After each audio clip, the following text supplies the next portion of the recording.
All right, good evening, everyone, and welcome to. I forgot what day it is. Again, I've done that again. It's Thursday night. Between me and you, and I have got the king of show business, John Barrowman. He has done everything: TV presenting, musical theatre. He's been a talent show judge, acting, everything. He's had such a fantastic career, and I can't wait to talk to him. So please welcome the fantastic John Barrowman. Hey! How Hello, are you? everybody. You all right? I'm very good. Welcome to. Hang on a minute. I've got some sort of crazy sound going on here. There we are. We're off. How's things? How's lockdown? Lockdown is it's good. I'm in Palm Springs. I'm going to swing the camera, show everybody that we're really fortunate. Oh my God! Look at that. We have a big back garden and we have the mountains there, and so we're still able to, Scott and I go out and swim in the afternoon. I dip my feet in because the pool's not that warm yet, but he goes right in. We are so we're not social distancing, obviously, because we're in the same household and we're a family. Yeah, but we're naked swimming in the afternoon. Oh, very nice. which is our thing.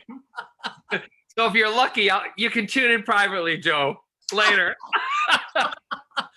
How hot is it there? How hot is it there? Just make us jealous. How hot? At the moment, the temperature, I'll tell you exactly. Palm Springs, it is 91 degrees right there. And it's going to go up to, get up to today. It's only going to be in the 90s today. Yesterday, it got up to 100. But you know what? That makes me so jealous. It's freezing here. Absolutely freezing. I know you like the sun. When you went on vacation to Croatia. Yes. Yeah. Yes, I followed all of your stuff in Croatia. Oh, we had a great time there. I know you had a great time, but I've got some tips on swim trunks for you. And what are your tips then? Come on, what's your tips? I don't know. You just need to get a little briefier. Flash more flesh, you mean? Flash your cheeks. Let the sun shine out. Were you there? Were you there with your mum? Yeah, so we do one big family and friends holiday every year, and there's about between 10 to 15 of us go every year, and we get a big villa. Not always Croatia, but just wherever, somewhere. Yeah. And we have it's one of the best. Best time. We're supposed to be going first week of June, but it's out the window, unfortunately, at the minute. Yeah. See, the thing is, if you do the kind of skimpy swimwear and stuff, everybody else has to do them. So your mom, anyone else is there. We have that same rule in our house. When we all do stuff like that, you all have to partake. Not everybody's, as comfortable doing it, but it's fun. I'll do you a deal. Next time on the next family holiday, that some of them are probably watching now, I'll do a skimpy swimwear day in okay, good. As a tribute to you. Great. Right, so we've got so much to talk about because obviously you have had a fantastic career and still absolutely smash it. And I feel like you've had a varied career in the sense of that you probably have fans for all different reasons, for all the avenues that you've covered. Yeah.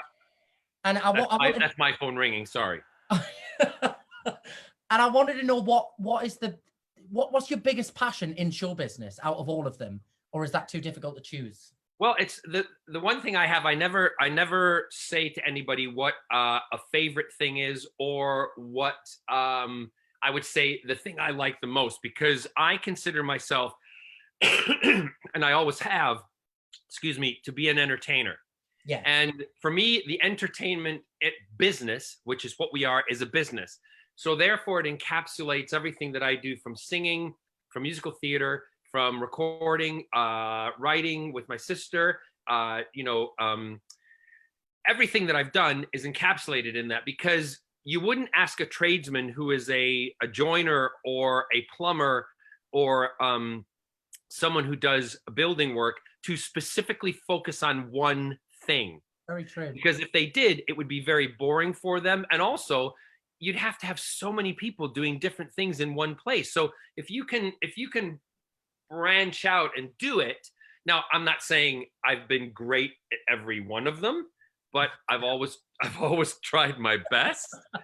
And it's the one thing I say to my fan family The reason I don't tell them about everything is because sometimes, and you will understand this, if something fails, you don't want to have to explain that.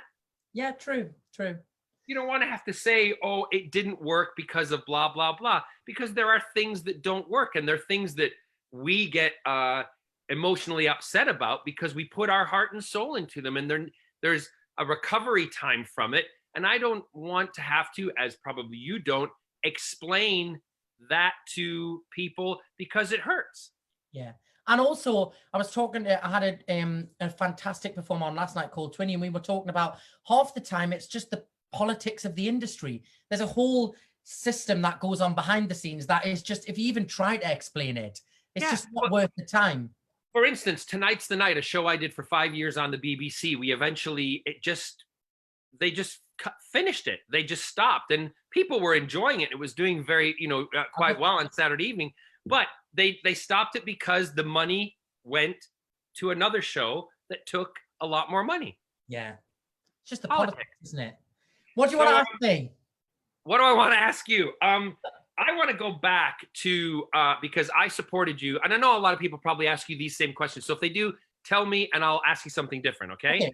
So going back to when you were in the X Factor, I watched you. I loved what you did because I'm just going to say this, and I hope you don't take it the wrong way. I saw a twinkle in your eye, and I thought it was going to be a great thing for the nation to see someone of your age to excel and to do very well, right? And Cheryl was obviously your mentor, for those who don't know. So what was the first thing you went out and treated yourself to that was extravagant?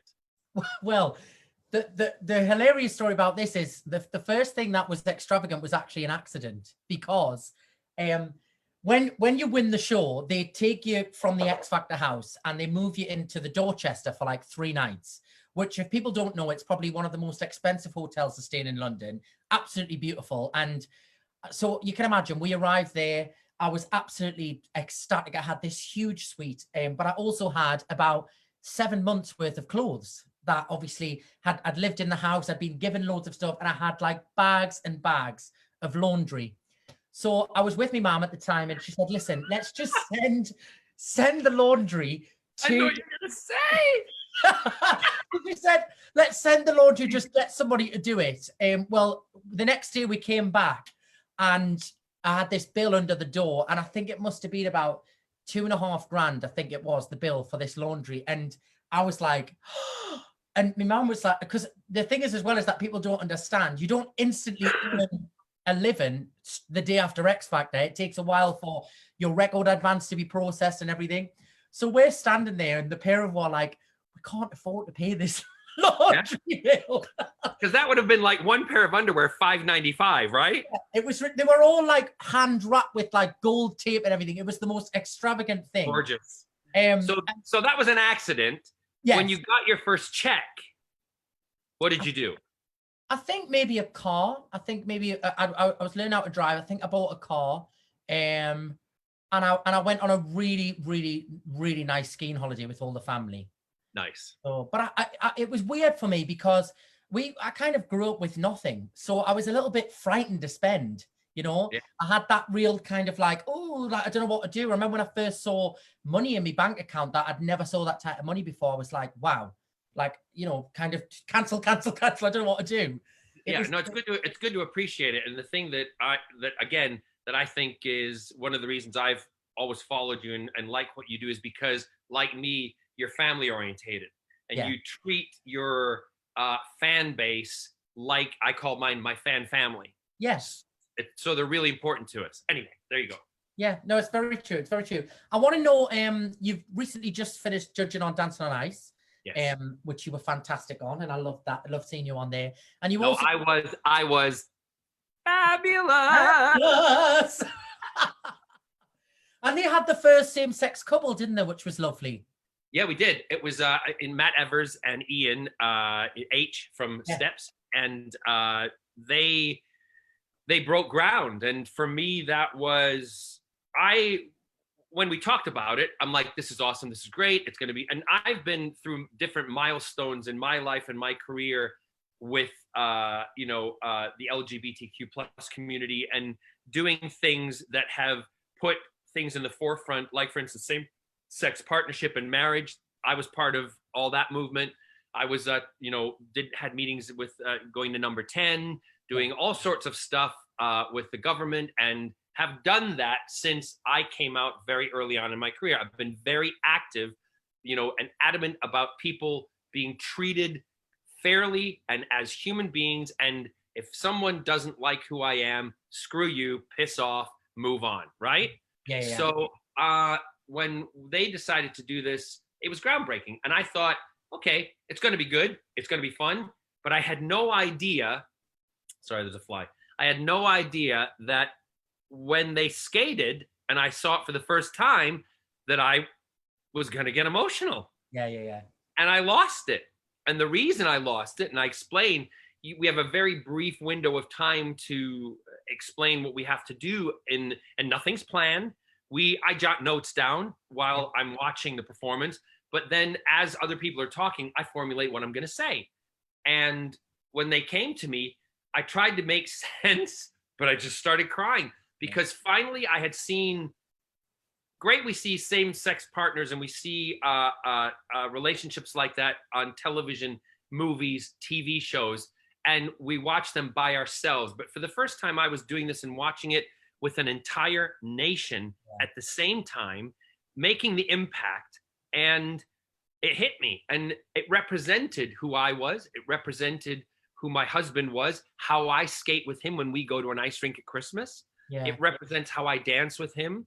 Yeah. It represents how two women do, dance together, how even, a man and a woman dance together. So it was so amazing at that time. So and I lost it. I couldn't control myself. And I think it also, like, a lot of people, if they've never had to come out, obviously I have as well. It might be a surprise. No. That's what I mean when I said I saw a twinkle in your eye. Yeah.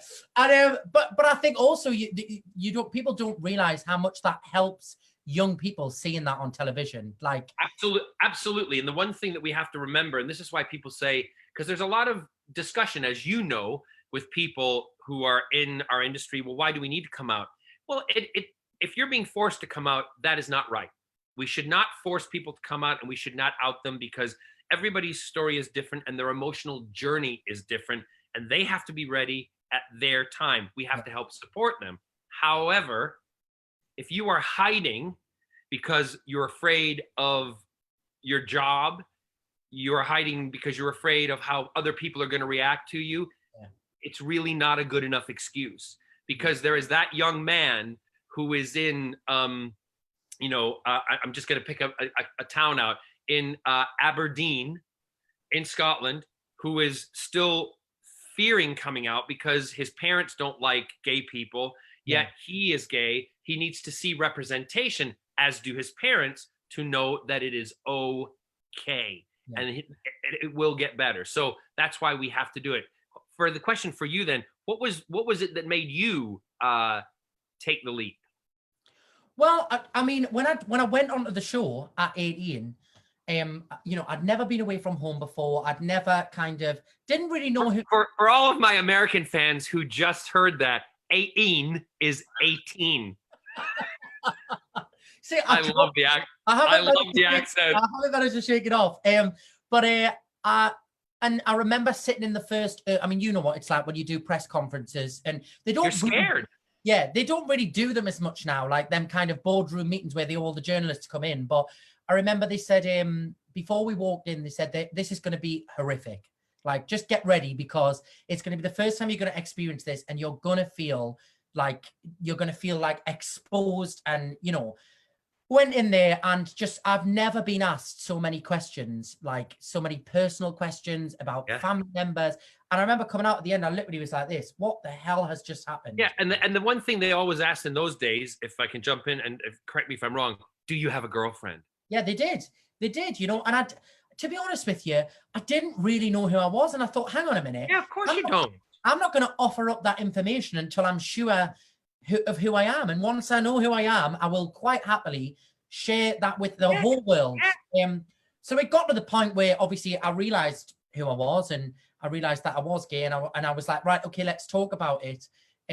But you know, you still have all of those conversations where the label sat me down and they were like, listen, it's up to you what you want to do. We'll support you either way. We can hide this. We can set it all up so you can come out. Like, we can sit down and set up all the interviews. And I remember just seeing when Mum said to us at the time, she said, you know, Joe, she said, you have to do this for yourself, nobody else. You know, you have to do this for yourself.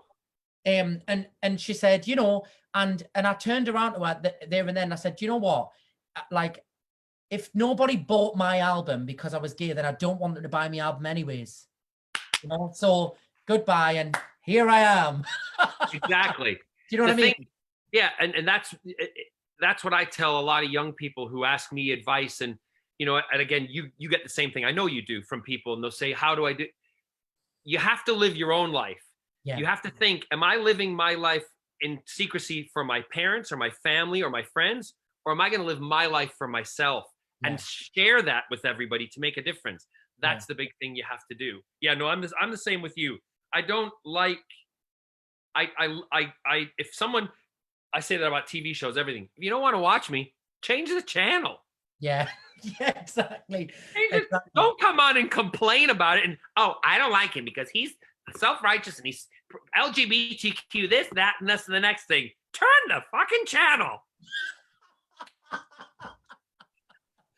That should be the next tour poster. Sorry. It's very warm here. So we've obviously both done panto, and we actually work for the same company as well. Yes. On a lighter note, I want to know, and you're doing it this year, aren't you? Are you in Bristol this year? I'm in Bristol. I'm playing the Evil Queen. How fabulous is that going to be? I know. First time you've dragged up and played a dame. It's the first time in panto that I have put. We're not doing her like a dame. We're doing her. No. We're doing her. I don't want to give anything away, but I've told them we've redesigned the Evil Queen in the sense that, because I have friends. Craig Revel Horwood, a great friend of mine, does a brilliant Evil Queen. Yeah. You know, that's Palladium. Julian Clary, brilliant Evil Queen. Very different. I want to be kind of a cross between like a RuPaul drag queen and an evil queen. I want to bring different, I want to even bring elements of like when I did La Cage into it. Yeah. You know, so I don't want to be a caricature. I want to try to be a real character person, if that makes sense. Yeah, totally. Who knows? It might be shit, but I'm going to look right. It'll be fantastic. And I want to know, if you could have a dream panto lineup, you could have anybody people who've never done panto before, who you think would be camp as tits. Like, who've never done panto. Or can I have ones who have done panto? Yeah, both. Anything goes. Well, actually, funny enough, I was thinking about this today in the shower, because I've had a funny thing that you might ask that question. So I would take, I don't know which panto it would be. However, I would have my friends Jeanette and Ian Cranky back with me, because we have such a great relationship and we have such a great laugh together. I need a Buttons. Yeah, all right. You could be my Buttons, okay? Yeah. I would like Ben Hanlon, who's the magician who was on Dancing on Ice. Yeah. Right? I would have him. Females, I think I would like to go. I think it would be great to have like an opposing, maybe an evil queen and a proper evil. When I say a proper evil queen, I mean evil queen who is a female. So like maybe Elaine Page. Yes. Right. Saw her do it at the Palladium. She was fantastic. Queen Rat. She did. Yeah, she was fantastic. Yeah. I think off the top of my head, I might throw in, just as a backup lineup, I'd like pick some, because I have to have the boys behind me. And you could help me choose. All right, okay. We would have like the cast of the Dream Boys behind me. Oh, right, okay, we're going there. So like I could walk on and I could have chains, and they could all be on chains and collars. And this is my entourage, darlings. Don't mess with mama. Do you know who I always think would be absolutely outrageous in Panto? Who? Can you imagine Celine Dion as like a wicked queen? What did you say? The hand moments, how amazing. That is it. I'm sorry. I have to then take somebody out. Oh no, I can't. I have to leave Elaine in. Let's just add Celine. Take me out and put Celine in. No, you're staying. You're staying. I'm putting you in a purple buttons outfit. Oh, really nice. Really nice. Well, stay tuned. It might happen. What was the in Panto? What was the on stage? Did anything happen to you that caused the show to stop? Because you used to post just like before an entrance, and you'd be like, "Hi, Instagram Live. Whoa, we're on." Boom. Well, we didn't have a show stop in Panto, I don't think. I mean like maybe something that caused you guys to lose it laughing. I mean, I am terrible. It happens like on a daily basis for me. It's so bad. And what it is it's when somebody just literally has to raise an eyebrow. And if I've clocked it, you know what it's like. If you've had a conversation backstage about anything and somebody just alludes to that conversation and you're mid through a scene, and I've worked with you'd hate me. I'm terrible. I love doing shit like that. Yeah, but it's great. It makes, and the audience love it. The audience absolutely love it. And if it works, you keep it in. Yeah, absolutely. Keep it in and make it look like it happens fresh every night. Yeah, Go ahead. No, I was going to say, that's the one thing that people underestimate about Panto. And I remember when I first came to the UK and someone suggested that I do Panto, and I was in the West End at the moment. Obviously, I was working in the West End, so I couldn't leave and do it. However, a lot of people were saying, "Oh, you don't go off and do Panto, blah blah blah, this, that, and the next thing." And I thought, well, no one's going to tell me what to do in my career. So when I did go and do Panto, it is one of the most disciplined, hardest art forms. If you get it right and you are good at it, it's amazing, because you can get it so incredibly wrong and it can be incredibly bad. Yeah. Right. So people underestimate those types of performers, because not only are you then, like, if you want to just label somebody as a singer or an actor, but you have to also come in and learn the actor has to come in and learn how to sing, to dance, to do comedy. Yeah. It's a completely different kettle of fish. Or even, you know what I always say as well is feeding the comedian the right line in the right way. You know, like is a whole, like, because I've obviously worked with some of the great comedians in Panto, and I had to learn how to do that. Because if you set that line up wrong, you've ruined their whole joke that they've spent months and months writing. But how glorious if they piss you off between shows and you go on the night and you go to deliver that line and you think, "You've been a dick to me. I'm going to make sure you get," and you go, and they look at you and they're like, "What?" And you're like, "Don't piss me off." Absolutely. I've never done that before. Yeah, never. I couldn't possibly comment. So Panto obviously spends a lot of time. We do fundraising at the end of pantomimes. What are some of the charities that you are passionate about that you continue to help?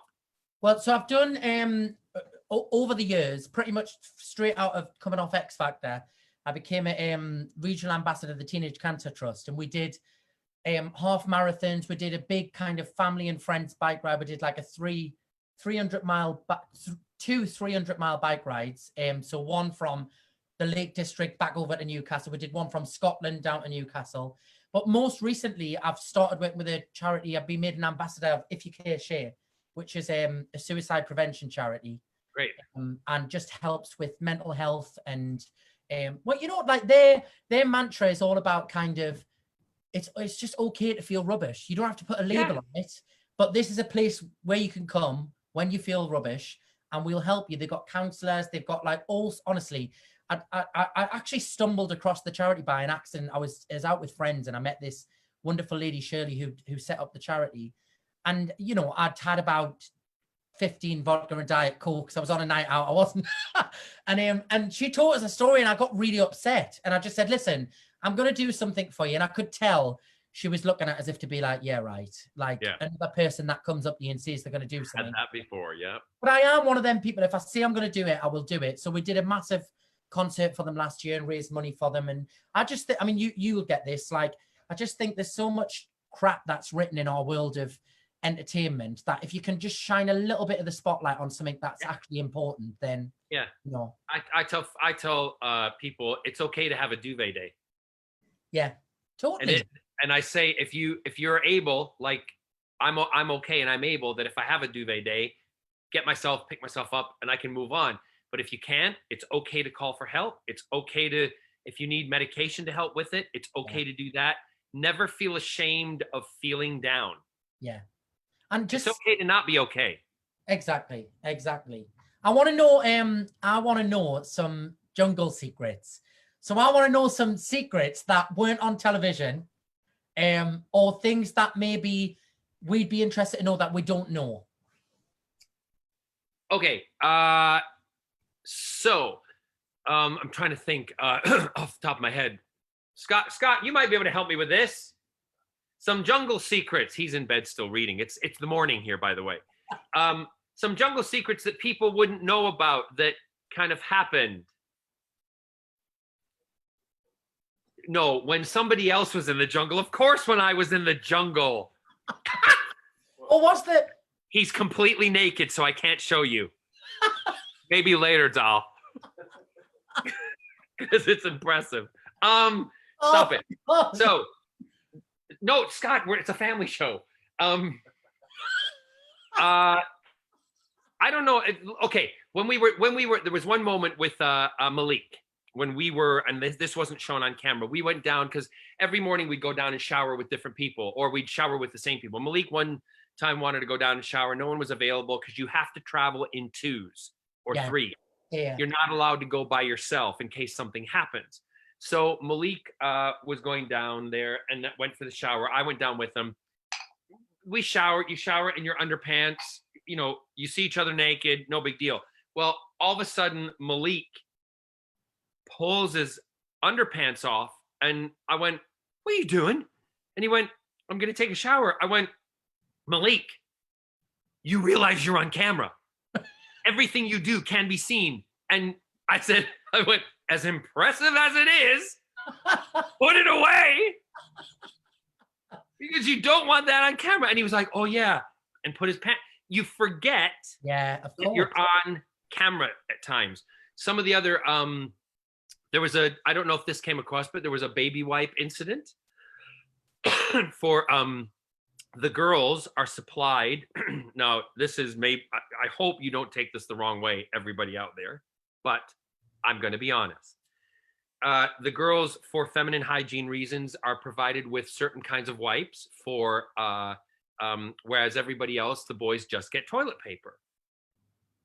I don't think that's fair because, and I went up to the room, and I said, I would like to use baby wipes and or the wipes that, you know, the hygiene wipes also for cleaning myself. And they said, why? I said, that's really none of your business. They said, no, we need to know why. I said, well, I'm a gay man and I like to stay clean. Is that enough?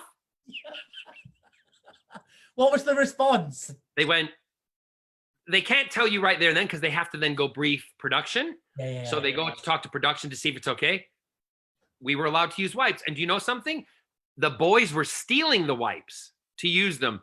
That's why they were all being depleted. I wasn't stealing them. So I went and asked for them. And then I would continue to ask for them. So that's another little scandal. I'm trying to think maybe of one more that was kind of fun.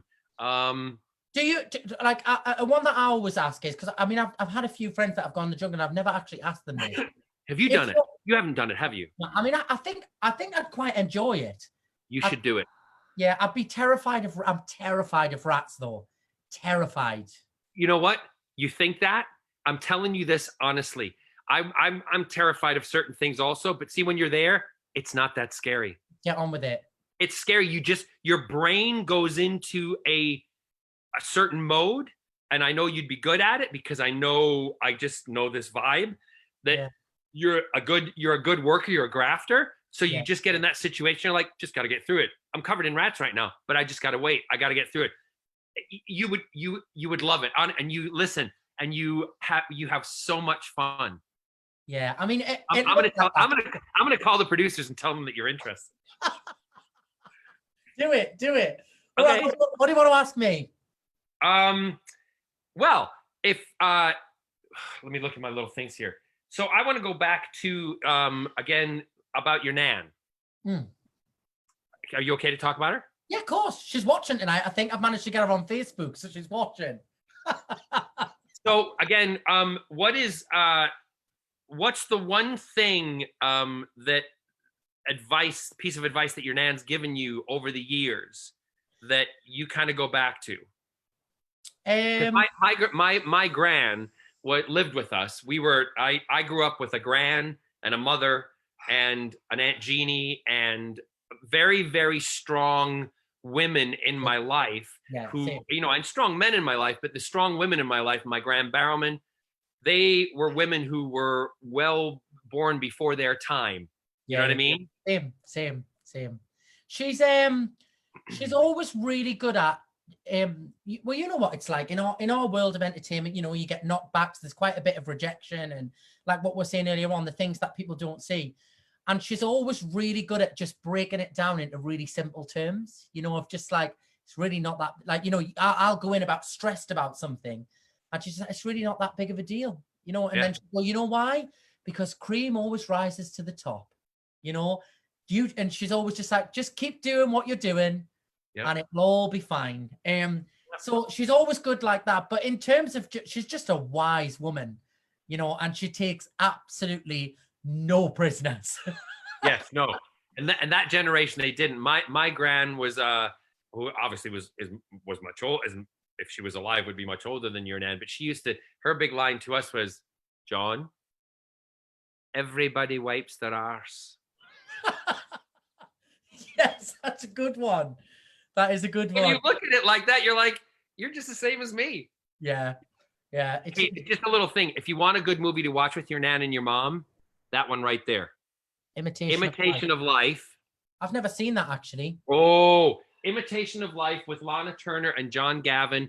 It's long, but it's a fantastic story, and it's a tearjerker. And it's about two very strong women of their time who are put into circumstances and situations raising two girls in a world that is not copacetic, not only to women, but to women of color and single women. So it's really, really good. Oh, I'll check that out. I want to ask my favorite film. That's my favorite film of all time. Yeah. Are these all your favorite films on the wall? Well, these are ones that I like.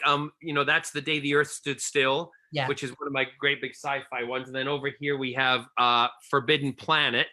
Oh, yes. So this is our I'm going to flip the thing around. This is our movie memorabilia TV room where we kind of sit and watch with the dogs. Oh, the dog. What's the dog called? That's Captain Jack. Oh, I love it. Jack. I'm going to ask you about Torchwood next. Go on then. I wanted to talk to you about that because am I right in thinking that the character was so popular in Doctor Who is where the Torchwood came from? Is that right? Well, originally what they wanted to do was they wanted to do Torchwood first, and it was going to be called Excalibur. However, the BBC wanted Russell to write the new line of Doctor Who, and they said, if you do new Doctor Who, we'll let you do Excalibur, but then they changed it to Torchwood. And that's absolutely right. Captain Jack, when he first made his appearance, the character did well on the first episode, which was The Empty Child. But then as the episodes went on, the popularity of the character just exploded. And it was the night of the London 7/7 bombings. Oh, wow. And I was doing a cabaret at what was Pizza on the Park at that time. Yeah. And I told on the fan base out on Facebook and everything, I wasn't canceling the show because I wasn't going to let that type of behavior change our lives and make us change who we are, because they don't want us to be who we are. Terrorists. And I did the show. It was packed. And on that night, Julie Gardner and Russell, I had dinner with them, and they came to the show and they told me that I would be getting my own show, Torchwood. and it would be the spin-off of Doctor Who. And for those of you that don't know, Torchwood is an anagram of Doctor Who. And that was it. I had to go do a show that night. I wasn't allowed to tell anybody for about 6 to 9 months. And I was busting inside. And everything with that is like top secret, isn't it? Doctor Who, the Torchwood thing, it's like top secret. Top secret. And he's ranked as one of the top, any polls that they do for Doctor Who, it's usually he's about number 3 or number 4 in the rankings of the most popular characters of all time. Because you do all the Comic-Con things, don't you? I always see on Instagram and things like I do. The fan bases from those shows are just insane, aren't they? It's the fantastic. Fan bases, they're insane, they're massive, they're committed, and I love the fact that not only have I been able to garner that fan base with Doctor Who, but also that Doctor Who fan base has followed me into Arrow when in doing that. And so I've been on 2 of the most iconic, one for DC, one for the BBC, and the Doctor Who franchise. I've been involved in 2 of the most popular franchises, plus played 2 of the most iconic characters, one a hero, one a villain, and it's been amazing. And I love the conventions myself because I like to do my own, we call them cosplay, where we dress up and emulate the characters that we love. And if you follow me on social media, I've seen a few. I put the John Barrowman twist to all of my cosplays, like the one that I posted the other day when I started on. I think I put it on. I think it was TikTok. I'm not sure. Anyway, on Instagram or TikTok, I put it on. I was Princess Leia, and I revealed myself doing a disco Star Wars, and then I started spinning. And as I spun, I whipped off the lower half of the outfit, and underneath it, I had on jeweled R2-D2 hot pants. I mean, I hope we're going to see some of these costume changes when you play the Wicked Queen in a different way. Yes, and I've already sat down with the Wicked Queen. We've done the designs. I've seen the drawings. We're tweaking them, and I'm just hoping that everything, they figure out. Because the one thing that I must say, if I can use this moment to do it, we got to get the theater industry back up off the ground, whether it's in live theater or for like you and I who do shows around the country, because we're okay. I say this, we're all right, but there are people who run the stage hands, crew, musician, everybody on down the line who work in the theater. They're not working, and we need to get people back and figure out the social distancing thing and get people, even actors who are I'm just going to step out on a limb here, who are paid such shit wages in the West End. Yeah. I have loads of friends who I've worked with over the last few years, and it's a scary time for all industries. But I think if you are self-employed, it's what are you laughing at? No, I'm not going. I'm just smiling. I'm just smiling. Self-employed is the thing that's the hardest at the moment. Yeah, literally. And I am not complaining because I'm okay. Yeah. I'm okay, and I'm trying to do things to help others. I'm going to release the face mask thing that I'm going to be doing. However, there's a lot of people out there who are self-employed. Work has stopped. Yeah, no, it's There's mad. Nothing. It's mad. It's a crazy time.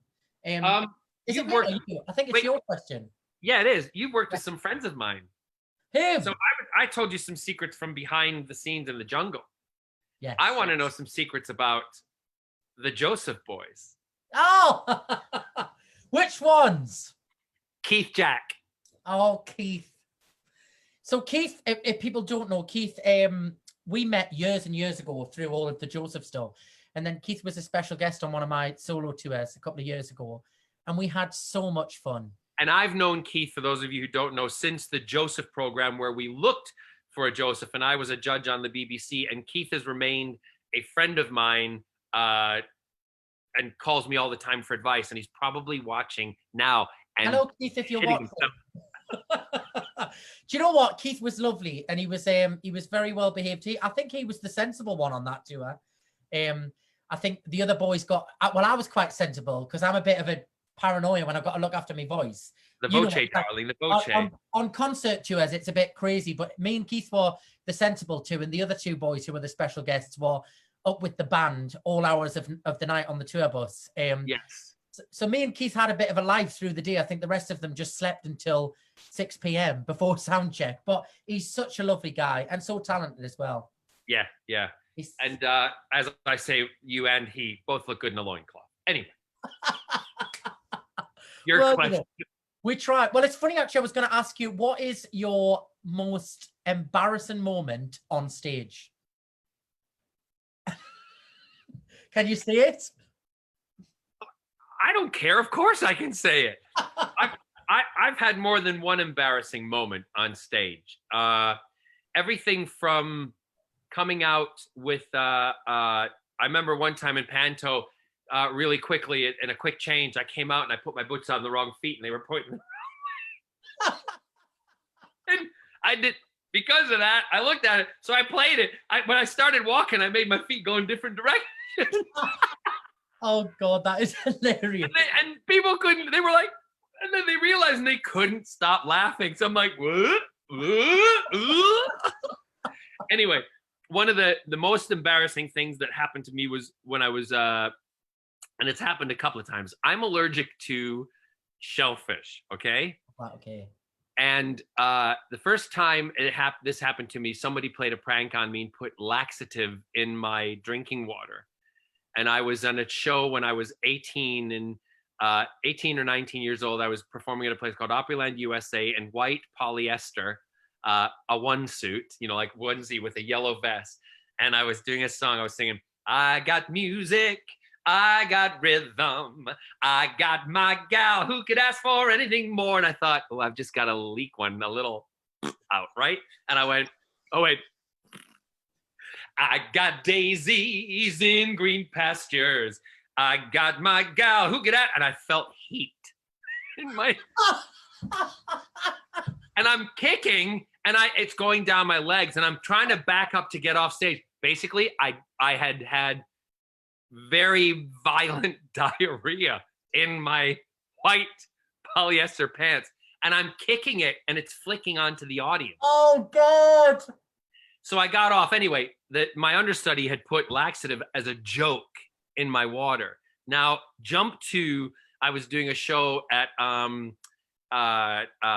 in Guildford. Craig Revel Horwood, I think it was the first show that he ever directed, and he asked me if I would do a show called Beautiful and the Damned, about F. Scott Fitzgerald and his wife. And I was in the show. Before curtain went up, I had been to Wagamama's between shows, and it was a Saturday evening show, having done the matinee, and I didn't know that Wagamama puts oyster sauce in most of their everything. Yeah, and that causes that allergic reaction for me. So the curtain's about ready to go up. First scene is me on my knees singing in a lovely brown suit, and the curtain starts to rise. They go, and the music's playing, and we're going, and I think, again, I feel a little bit of an upset stomach, and I think, I'm just going to toot. And I went, stop! Literally, the curtain was up about an inch, and people said all they saw was me get up, and I ran past the prom corner, and I went, hold the curtain! And my dresser at the time, bless her, I'm not going to say her name, but I went, upstairs now with me! She's like, what's the matter? We're running upstairs to my dressing room. I'm like, I have just shit myself! Oh my God. So she's like, we went, and then again, we went into this mode of, right, the show must go on. She said, right, pants off, everything off, in the shower, hose yourself down, keep your top on, don't get it wet, I'll take care of it. And bless her, she stood and she scrubbed my pants and my suit. Oh. He got it all out. And then I looked at her, she gave them to me, put them on, they were a little wet. And she looked at me and she went, get back on stage. And I went, I love you. And I went back and said, now I had to do these very big tap numbers during that. And every time I did a tap number, I was afraid that the pressure was gonna, the whole show, I was doing everything very pulled up, trying to hold everything in. It's horrible, isn't it, when you feel unwell and you know that you don't have that control over you. But I've been sick before. and it was actually in Panto. I've never really said this before. I don't think anybody knows. Say it. And I was unwell. I felt a bit queasy, shall we say. And it was I think you'd have probably done a similar show. You know the big sparkly mirror that flies in on the stage. Yeah, and you're So I was in the mirror at the side of the stage, preset, and it was swinging back and forwards. And I said to one of the crew, I said, I feel really unwell. So if we're not starting the show in the next couple of minutes, can you just let us down until we go on? And then, put us up there at the last minute. No, we're starting in a minute. It's just somebody in the audience, they're dealing with it. And I was like, honestly, like seriously, meanwhile, this is going like this. So it comes out and I'm like, ladies and gentlemen, boys and girls, welcome. It's the spirit of the mirror, blah, blah, blah, blah, blah. It comes down and I go to step out to say, are you ready for a good time? And I just went like this, right? And the MD was like, with the keys. And I had to swallow it. I had to swallow. What am I going to do? Vomit in front of 3,000 people. I mean, we have all done that before. I've actually done it and held it, walked off, and literally looked at someone, and they've picked up a fire bucket, and I went, bleh, and then turned and walked back on. I mean, I went off after the first scene, and I was violently sick. I was really unwell, but honestly, it was.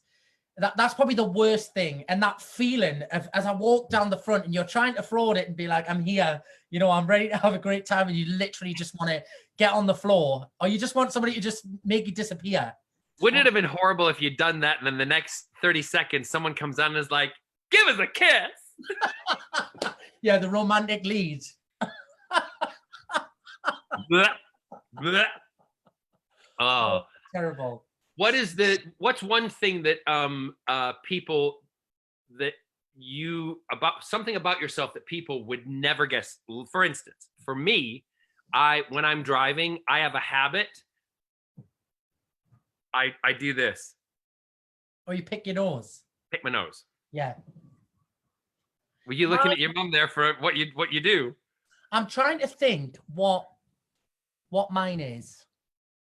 I mean, I've got terrible bite my nails. Terrible. Yeah.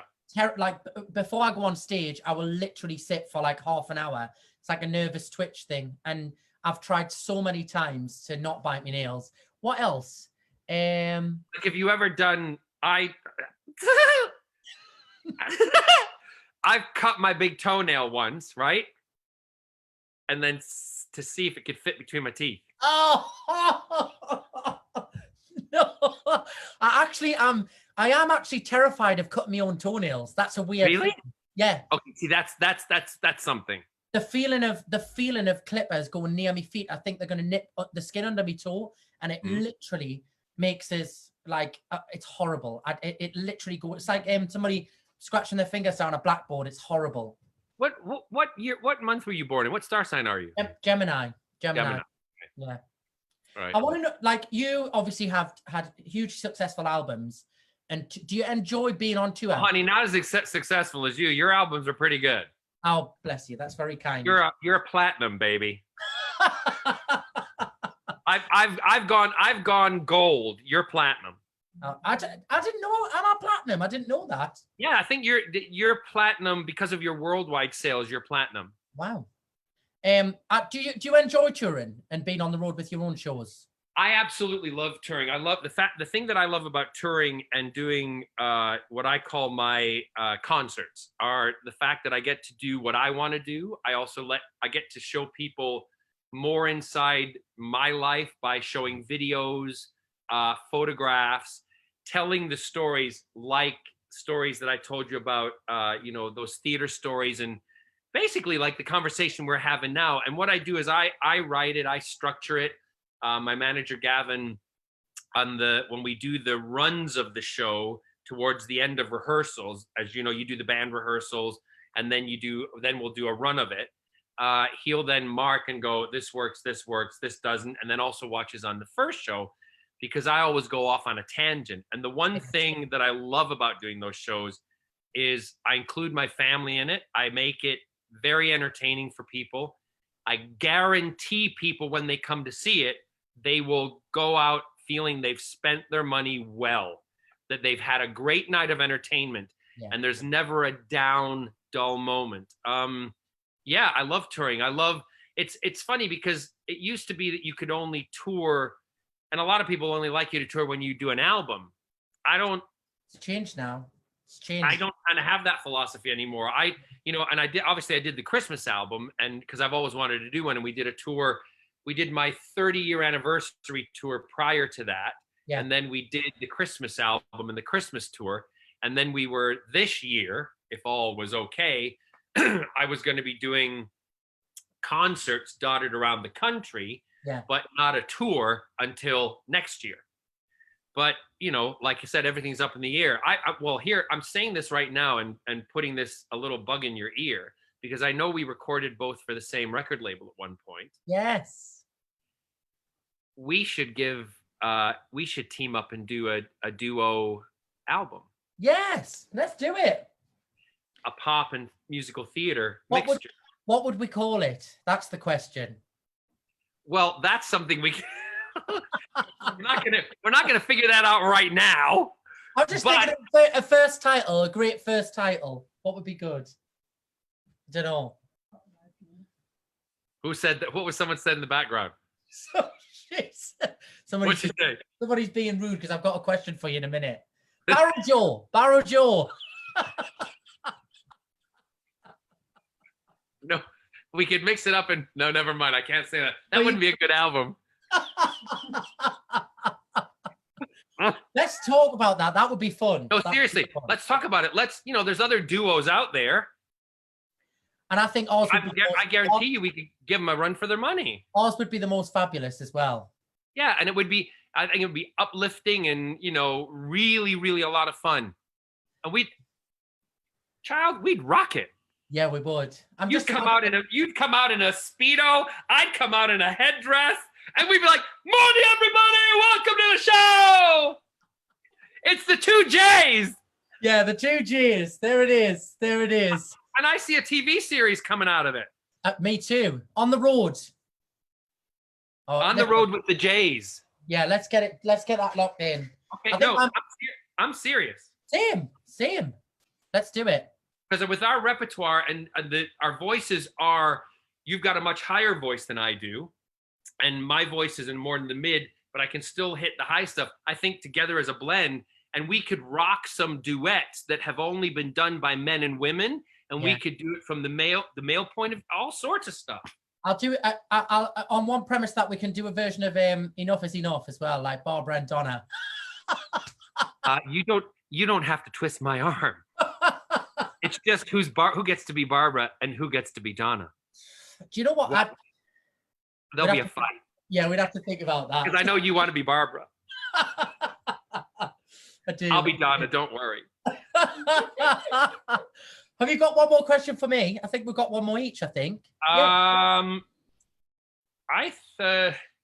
done the okay. Well, you do you for me first, and then I'll go because mine's a wrap upper. All right. Well, I'm gonna ask you. I've got a couple here actually, but I'm gonna ask you this because I'm interested to know what this answer will be. If you could trade lives with one person for a day to see how they lived, who would it be?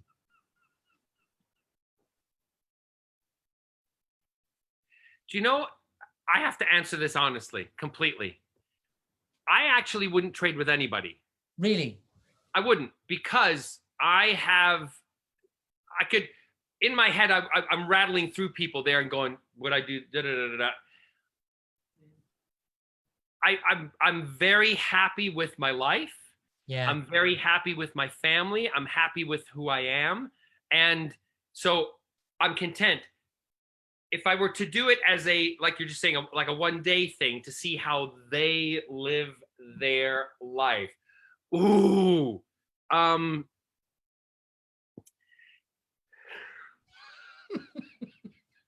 First person that came to mind. Ready?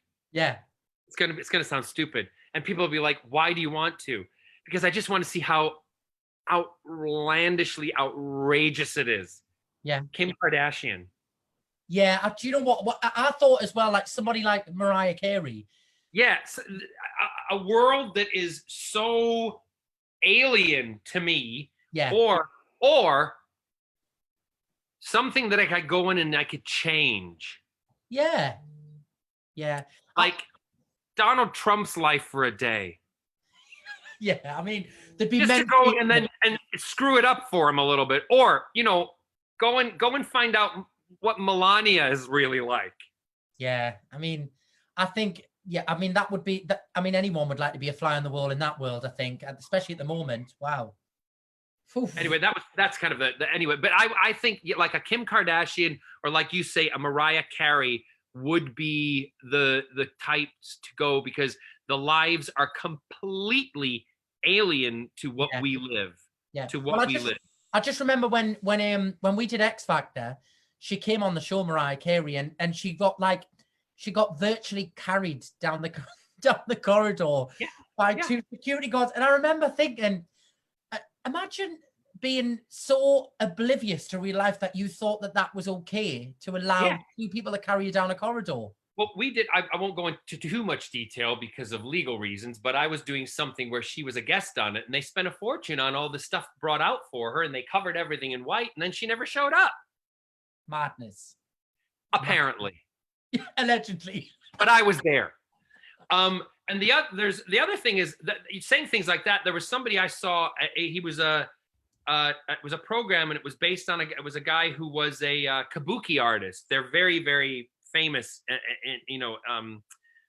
in their own countries and stuff. He had a guy walk in front of him and spritzing the air for him. I actually tweeted him and I messaged him and on Instagram and I went, "Why the hell do you need the air spritzed in front of you?" It's mad. He never answered back. It's mad. I do find it so, but it's like what your granny said. Everybody wipes their bum. Everyone wipes their bum. Everyone wipes their bum. Okay, last question for you. If someone said to you, what would be your signature go-to song? Oh, well, as a kind of showstopper, a fail-safe. If I was thinking of like a fail-safe of like a crowd pleaser that I know is hopefully going to get a good reaction, probably something like Ness and Dorma. After doing Pops on Opera Star, there's something about that song where the minute it begins, it makes an audience just silent. And I've tried it a few times at when you play them horrible, they're always amazing money, but terrible audiences, corporate shows they talk. Big companies. And I always leave it in the set list. And if they're being really rowdy halfway through, I just think, let's just have a little bit of quiet in the room for a minute. And the minute it starts, it takes about 15 seconds and it just goes like that because it's something about that song. It's just got so much power behind it. So that'll probably be it. There you go. Yeah. Right. We're going to play a quick game before we go. Okay. I made this up. Sorry for the language. What's fabulous or drabulous? Yay! So it's fabulous or I don't know. How do you want to say drabulous? Drabulous. Right.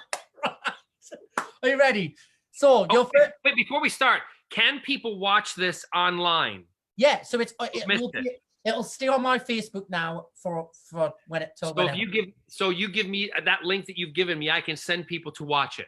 Yeah, it stays on. Okay. As it's like an episode. All right, here we go. What's fabulous or drabulous? First one, high heels. Fabulous. All right, beans on toast. Fabulous. Lockdown. Drabulous. Donald Trump. Fucking drabulous. Marmite. Drabulous. And last but not least, crocodile penis.